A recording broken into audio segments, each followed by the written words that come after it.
Halo, selamat pagi anak-anak. Selamat berjumpa kembali dengan pembelajaran IPA. Ibu senang sekali bisa menyapa kalian di rumah, meskipun kita masih terbatas melalui media yang bisa kita gunakan saat ini. Baik anak-anak, untuk hari ini dan hari ini juga merupakan proses pembelajaran terakhir sebelum kalian nanti mengikuti penilaian akhir tahun yang akan kita mulai pertanggal 2 Juni mendatang.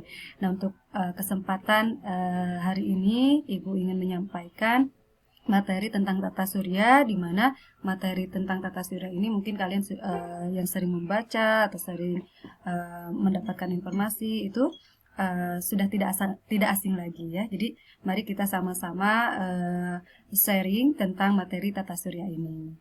Nah, baik anak-anak, ini ada di bab terakhir untuk tata surya. Kita akan coba membahas beberapa poin mengenai topik-topik yang ada di tata surya ini.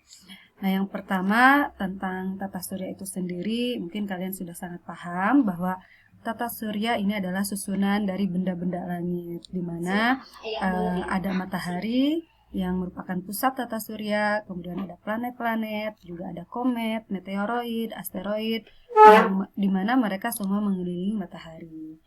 Nah, kemudian ini gambarannya kita bahas dulu untuk matahari. Matahari ini adalah bintang. Ya, kita tahu matahari itu adalah salah satu bintang dari banyaknya bintang yang ada di sistem tata surya. Di angkasa lah ya itu. Nah, matahari ini adalah bintang yang berupa bola gas panas dan bercahaya yang menjadi pusat dari sistem tata surya kita. Nih, matahari ini memiliki 4 lapisan, yaitu ada inti matahari, kemudian ada fotosfer, ada kromosfer, dan juga ada korona ya itu. Kemudian anak-anak ke planet. Planet itu apa? Planet itu tiada lain adalah benda langit yang tidak dapat memancarkan cahaya.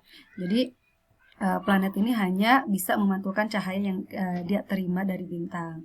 Jadi tadi cahaya dari bintang kita itu matahari, matahari memancarkan cahayanya ke planet, planet baru memantulkannya kembali. Nah, ini untuk planet, ini banyak sekali pengelompokan planet ada beberapa gitu ya.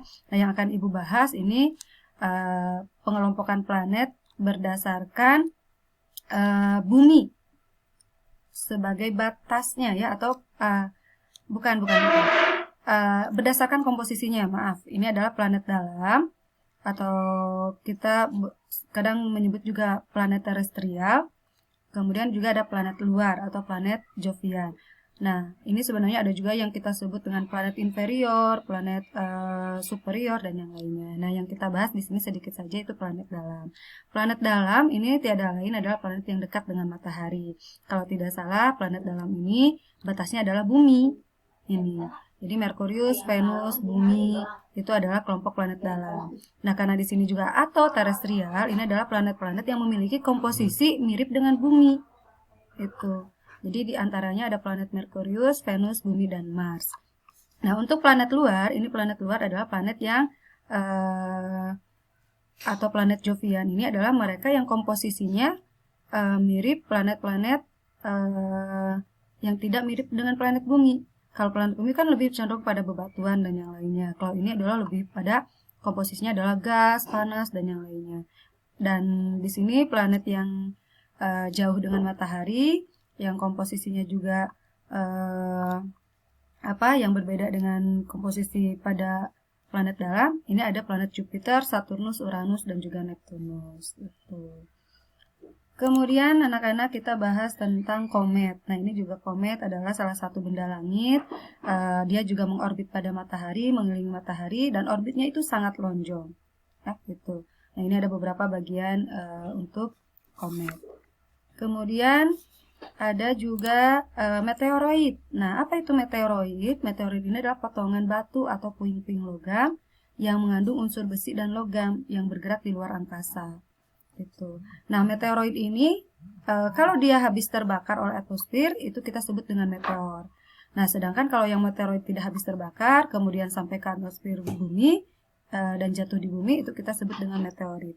Jadi ada meteoroid yang masih melayang-layang di angkasa, meteor yang sudah masuk ke atmosfer bumi, yang habis terbakar di atmosfer bumi, dan yang jatuh ke bumi itu kita sebut meteorit. Nah, kemudian ada asteroid. Nah, asteroid ini adalah potongan-potongan batu yang mirip dengan materi penyusun planet. Nah, asteroid ini letaknya ada di mana? Itu biasanya ada di antara orbit Mars dan Jupiter. Nah, ini disebut juga dengan sabuk asteroid. Kemudian kita bahas juga tentang kondisi bumi. Ini salah satu pergerakan yang bisa dilakukan oleh bumi.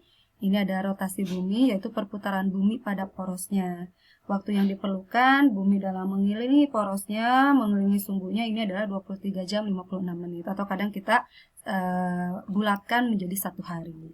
Nah, anak-anak, ada beberapa peristiwa atau fenomena yang disebabkan oleh rotasi bumi ini. Di antaranya adalah gerak semu harian matahari.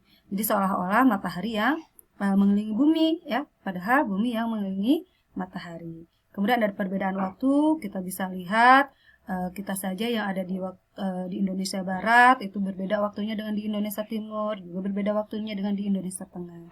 Kemudian ada pembelokan arah angin dan juga ada pembelokan arah arus laut. Kemudian selain bumi berotasi pada porosnya, pada sumbunya, bumi juga mengelilingi matahari. Nah, ini kita sebut dengan revolusi bumi. Nah, revolusi bumi ini memakan waktu kurang lebih 365,25 hari, atau kadang kita bulatkan dengan 1 tahun. Nah, fenomena ini juga sama. Revolusi bumi ini mengakibatkan beberapa peristiwa. Yang pertama, terjadi gerak semu tahunan matahari. Kemudian perbedaan lamanya siang dan malam. Di beberapa daerah mungkin siangnya lebih panjang dibandingkan malamnya, atau malamnya lebih panjang dibandingkan siangnya. Beda dengan kita yang di tropis, ya, yang ada di garis khatulistiwa. Itu kita memiliki lama siang dan malam yang hampir sama, ya.